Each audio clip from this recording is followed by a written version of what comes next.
নমস্কার প্রিয় শিক্ষার্থী, আশা করি তোমরা সবাই ভালো আছো। আমিও ঈশ্বরের আশীর্বাদে ভালো আছি। আজকে তোমাদের সামনে উপস্থিত হয়েছি নত্ব বিধান নিয়ে। নত্ব বিধান মানে কোথায় কোথায় মূর্ধন্য বসে, আজকে সেই আলোচনা। তো নত্ব বিধান, তার আগে নত্ব বিধান কাকে বলে আমরা দেখি। যে নত্ব বিধান তৎসম শব্দের বানানে মূর্ধন্য এর সঠিক ব্যবহারের নিয়মে নত্ব বিধান। কোন শব্দে? তৎসম শব্দে। তৎসম শব্দ কাকে বলা হয়? তৎ অর্থ তার, সম অর্থ সমান, অর্থাৎ কার সমান? সংস্কৃতর সমান যে শব্দগুলো, সেই শব্দগুলোকে বলা হয় তৎসম শব্দ। তো তৎসম শব্দে মূর্ধন্য ব্যবহারের নিয়মই হচ্ছে নত্ব বিধান। তা আমরা শুরুতেই নিয়ম 1 দেখি। আমরা রি, র, মূর্ধন্য স, রি এর সংক্ষিপ্ত রূপ আমি সংক্ষেপে লিখি রিকার, র এর সংক্ষিপ্ত রূপ রেপ, তারপরে র এর আরেকটি সংক্ষিপ্ত রূপ আছে রফলা, তারপরে যুক্ত খ এর পর কি বসে? মূর্ধন্য বসে। তাহলে রি, র, মূর্ধন্য স, রিকার, রেপ, রফলা এবং যুক্ত খ এর পরে মূর্ধন্য বসে। তা আমরা রি দিয়ে দেখি। আমরা শুরুতেই রি, যেমন ঋণ, ঋণী। আমরা রিকার দিয়ে দেখি সংক্ষিপ্ত রূপ রিকার, যেমন ঘৃণা। রিকার আছে, রিকারের পর মূর্ধন্য, তারপরে তৃণ। দেখো রিকার, রিকার পর মূর্ধন্য, তারপর আমরা লিখতে পারি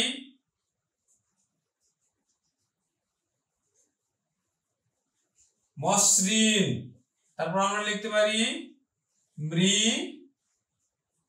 মূর্ধন্য আকার ল। তাহলে আমরা শুরুতে দেখলাম রি, র, মূর্ধন্য স, রিকার, রেপ, রফলা এবং যুক্ত খ এর পরে মূর্ধন্য বসে। তাহলে রি এর আমরা দেখলাম পূর্ণরূপ ঋণ, ঋণী। রিকার দিয়ে দেখলাম ঘৃণা, তৃণ, মসৃণ, মৃণাল। আমরা এবার র দিয়ে দেখব। র দিয়ে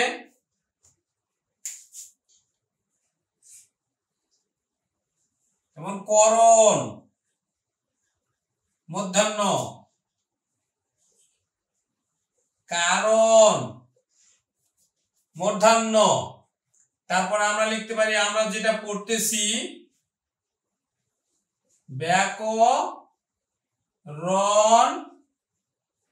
মূর্ধন্য। তাহলে আমরা র দিয়ে দেখলাম করণ, কারণ, ব্যাকরণ, মূর্ধন্য বসে। আমরা এবার র এর সংক্ষিপ্ত রূপ দুটি, একটি হচ্ছে রেপ আর একটি হচ্ছে রফলা। তাহলে আমরা শুরুতে রেপ দিয়ে দেখি। রেপ দিয়ে যেমন পূর্ণ, মূর্ধন্য রেপ, বর্ণ, মূর্ধন্য রেপ, কর্ণ। তাহলে আমরা কি দেখলাম? যে র এর সংক্ষিপ্ত রূপ হচ্ছে রেপ, রেপের পরে মূর্ধন্য, রেপের পরে মূর্ধন্য। এই যে দেখো রেপের পরে মূর্ধন্য বসতেছে। এবার আমরা র ফালা দিয়ে দেখি। র ফলা, র ফলা দিয়ে, র ফলা দিয়ে যেমন আমি লিখতে পারি নিমন্ত্রণ, এই যে র ফলা আছে, তারপরে কিন্তু মূর্ধন্য বসতেছে। আমন্ত্রণ,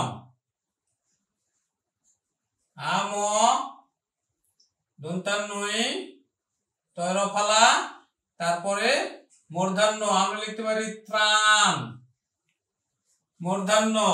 আমরা লিখতে পারি শ্রেণী মূর্ধন্য। তাহলে আমরা দেখলাম রি র মূর্ধন্য স রিকার রেপ র ফলা। এবার আমরা দেখবো যুক্ত খ দিয়ে। যুক্ত খ এর পরও মূর্ধন্য বসে। তো যুক্ত খ দিয়ে কেন হচ্ছে দেখো, আমরা যুক্ত খ যদি ভাঙাই ক যোগ মূর্ধন্য স পাওয়া যায়। এই জন্য যুক্ত খ এর পরেও কিন্তু আমার মূর্ধন্য বসবে। যেমন লক্ষণ মূর্ধন্য, ভক্ষণ মূর্ধন্য, রক্ষণ, সংরক্ষণ।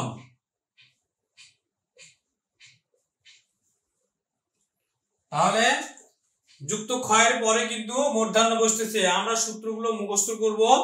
রি র মূর্ধন্য স রিকার রেপ র ফলা এবং যুক্ত খ এর পরে মূর্ধন্য বসে। আমরা নিয়ম 1 দেখলাম, এবার নিয়ম 2 দেখব। 2 নাম্বার নিয়ম। 2 নাম্বার নিয়মে যে রি র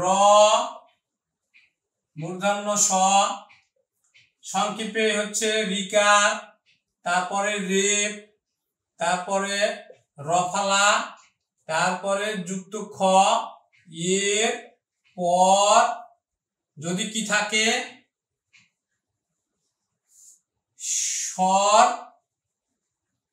স্বরবর্ণ, এরপর যদি কি থাকে স্বরবর্ণ থাকে, তারপরে কি থাকে ক বর্গ, তারপর প বর্গ। এই দেখো ক বর্গ মানে কি ক খ গ ঘ ঙ, এটাকে ক বর্গ বলা হয়। ক খ গ ঘ ঙ, এটাকে বলা হয় ক বর্গ। আচ্ছা, প বর্গ কাকে বলা হয়? প খ ব ভ ম, এটাকে বলা হয় প বর্গ। তাহলে আমরা কি নিয়ম দেখতেছি? রি র মূর্ধন্য স রিকার রেপ র ফলা যুক্ত খ এর পরে যদি ক বর্গ থাকে প বর্গ থাকে এবং কি থাকে অন্তস্থ জ অন্তস্থ ব হ এবং অনুস্বার, এদের এক বা একাধিক বর্ণ থাকলেও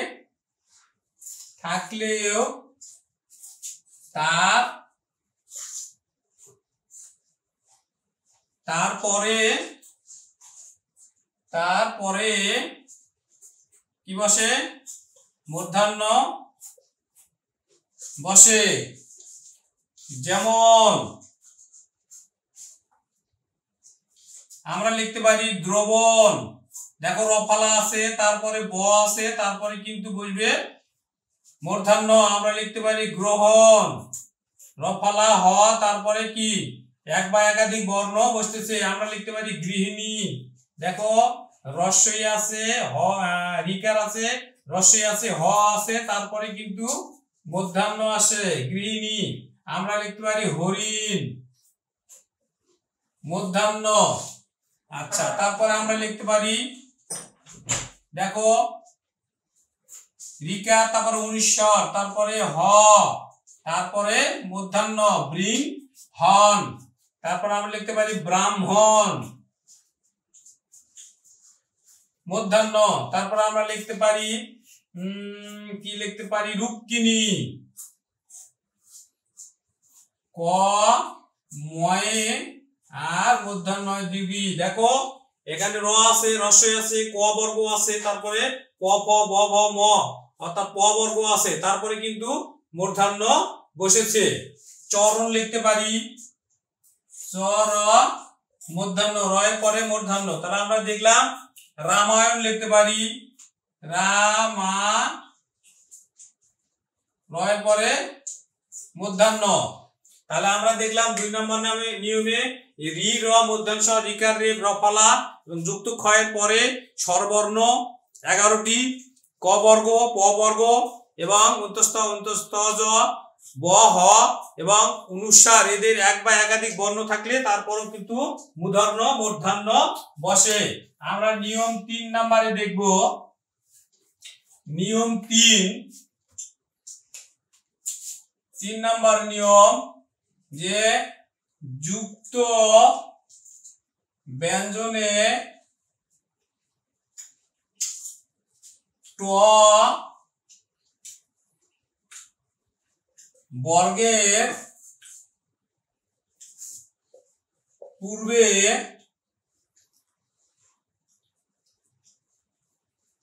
মূর্ধন্য কি বসে? মূর্ধন্য বসে। এখন দেখো যুক্ত ব্যঞ্জনে ট বর্গের পূর্বে আমার মূর্ধন্য প্লাস হচ্ছে ট সমান কি বসবে? আমার দেখো যেমন কণ্ঠক ক মূর্ধন্য টয়ে আর হচ্ছে ক কণ্ঠক। তারপর আমরা লিখতে পারি ঘন্টা মূর্ধন্যয়ে টয়ে আকার ঘন্টা। আমরা লিখতে পারি বন্টন মূর্ধন্যয়ে টয়ে আর দন্তন্য বন্টন। আমি মূর্ধন্য প্লাস ঠ দিয়ে দেখাচ্ছি, যেমন কণ্ঠ ক মূর্ধন্যয়ে ঠয়ে কণ্ঠ আকণ্ঠ ক মূর্ধন্যয়ে ঠয়ে আকণ্ঠ। আমরা মূর্ধন্য প্লাস ড দিয়ে দেখি, যেমন কাণ্ড কয়াকার মূর্ধন্যয়ে ডয় কাণ্ড প্রকাণ্ড প্রকাণ্ড মূর্ধন্যয়ে ডয় প্রকাণ্ড। আমরা লিখতে পারি দণ্ড দণ্ড। তাহলে দেখো যে যুক্ত ব্যঞ্জনে ট বর্গের পূর্বে মূর্ধন্য বসে। কেন বসে দেখো আমি দেখাচ্ছি। ট তারপরে ঠ তারপরে ড তারপরে হচ্ছে ঢ তারপরে কিন্তু মূর্ধন্য। এই দেখো ট বর্গের পরে আছে কি শেষে আছে মূর্ধন্য। এই জন্য কিন্তু ট বর্গ হলে কিন্তু আমার কি বসবে? মূর্ধন্য বসবে। আমরা নিয়ম 3 দেখলাম। আমরা 4 নাম্বার নিয়মে দেখব যে 4 নাম্বার নিয়ম উত্তর পর রবীন্দ্র তারপরে চন্দ্র চন্দ্রা তারপরে না শব্দের পর কি থাকে? শব্দের পর অয়ন অয়ন শব্দের এই দন্তন্য মূর্ধন্য হবে। অয়ন শব্দের দন্তন্য মূর্ধন্য হবে।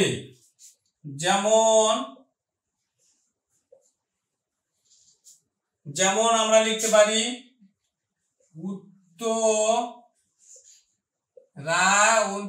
তারপরে হলো মূর্ধন্য উত্তরায়ণ। তারপরে আমরা লিখতে পারি পরা অ তারপরে হচ্ছে মূর্ধন্য। তারপরে আমরা লিখতে পারি র বয় দীর্ঘ দন্তন্যয়ে দয়ে রবীন্দ্রা অ তারপরে হচ্ছে মূর্ধন্য। তারপরে চন্দ্রায়ন চ চন্দ্রা অন্তস্থ তারপরে হলো মূর্ধন্য চন্দ্রায়ন। তারপরে হচ্ছে আমরা লিখতে পারি নারায়ণ মূর্ধন্য। আমরা 4 নম্বর নিয়ম দেখলাম। আমরা দেখব এবার 5 নম্বর নিয়ম। 5 নম্বর নিয়মে নিয়ম 5 তৎসম শব্দ আর এদিকে তদ্ভব শব্দ। এখন দেখো তৎসম শব্দ অগ্র হায়ন মূর্ধন্য বসেছে। এখন দেখো এটার তদ্ভব শব্দ হচ্ছে কি দন্তান্ন। আমরা লিখতে পারি শ্রবণ মূর্ধন্য। এখানে আমার তদ্ভব শব্দ হবে সোনা। আমরা লিখতে পারি স্বর্ণ মূর্ধন্য রেফ স্বর্ণ। আমরা এটা তদ্ভব শব্দ লিখব সোনা। আমরা লিখতে পারি কর্ণ। আমরা তদ্ভব শব্দ লিখব কান।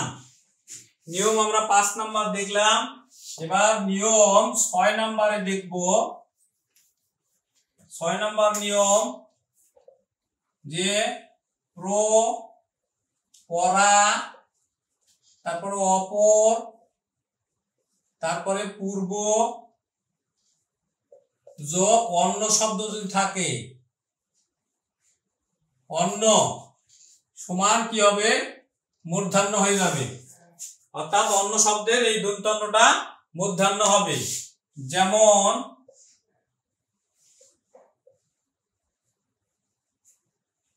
হ, এখানে মূর্ধন্য বসবে অন্য প্রাণ। তারপরে তার লিখলাম আমি পরাণ হ, তারপরে এখানে মূর্ধন্য পরান্ন, তারপরে অপরাহ্ন অপরাহ্ন মূর্ধন্য দেখো। আচ্ছা, তারপরে পূর্বাহ্ন পূর্বাহ্ন। কিন্তু আমরা যদি সায়াহ্ন লিখি মধ্যাহ্ন লিখি মধ্যাহ্ন তাহলে কিন্তু পিঠে পড়তেছি, এটা কিন্তু দন্তন্য। তারপর আমরা লিখতে পারি সায়াহ্ন দন্তান্ন। তাহলে দেখা যাচ্ছে যে মধ্যাহ্নটা নিচে বসে আর সায়াহ্নটা বসে পিঠে। মধ্যাহ্ন নিচে আর সায়াহ্ন বসে পিঠে। আমরা 6 নম্বর নিয়ম দেখলাম। এবার 7 নম্বর নিয়ম দেখব। নিয়ম 7। নিয়ম 7 দেখবো সমাস বদ্ধ শব্দে কি হয় মূর্ধন্য বসে না। যেমন আমি লিখলাম ছাত্র নিবাস ছাত্র নিবাস। আমি লিখলাম দুর্নাম দুর্নাম। আমি লিখলাম সর্বনাম। তাহলে সমাসবদ্ধ পদে আমার মূর্ধন্য বসে না, কি বসে দন্তান্ন বসে। নিয়ম 8 নম্বর নিয়মে যে সভা তৈ মূর্ধন্য বসে। তো সভাতে মূর্ধন্য বসে। তোমার নবম দশম শ্রেণীর পাঠ্য বই দেখবে যে সভাতে মূর্ধন্য বসে। তো চাণক্য মাণিক্যগণ বাণিজ্য লবণ মন বেনু বিনা কঙ্কন কণিকা কল্যাণ শোণিত মুনি স্থানুগুণ পূর্ণ বেনি ফণিয়নি বিপণী গণিকা আপন লাবণ্য বাণী নিপুণ ভরিতা পানি গৌণ কোন ভান কোন শান চিঙ্কন নিঙ্কন তুন কফনি বণিক গুণ গণনা পিনাকে পণ্যবান। এই যতগুলো আমরা শব্দ বললাম এই প্রত্যেকটা শব্দই কিন্তু স্বভাবতই, অর্থাৎ আপনা আপনি মূর্ধন্য বসে। তোমরা অবশ্যই সেটি মুখস্থ করে নিবে। এবার নিয়ম 9 নম্বর দেখলাম যে ত বর্গীয় যুক্ত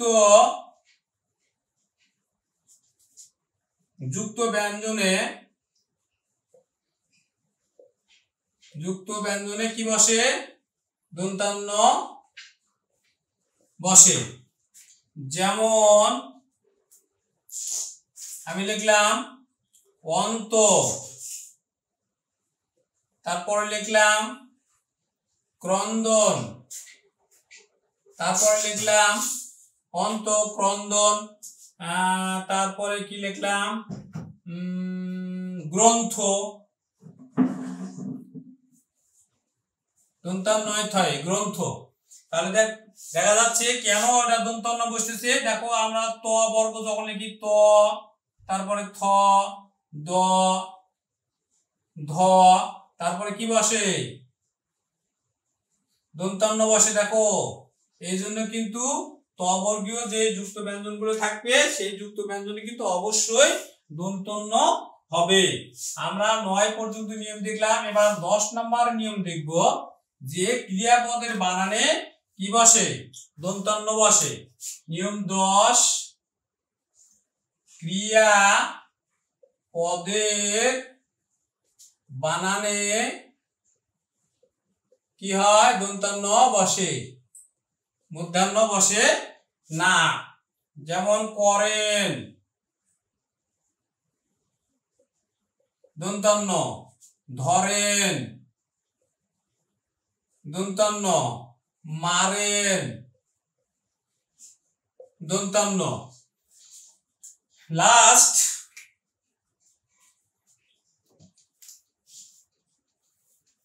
তো আজকে প্রিয় শিক্ষার্থী আমরা নত্ব বিধান সম্পর্কে আলোচনা করলাম।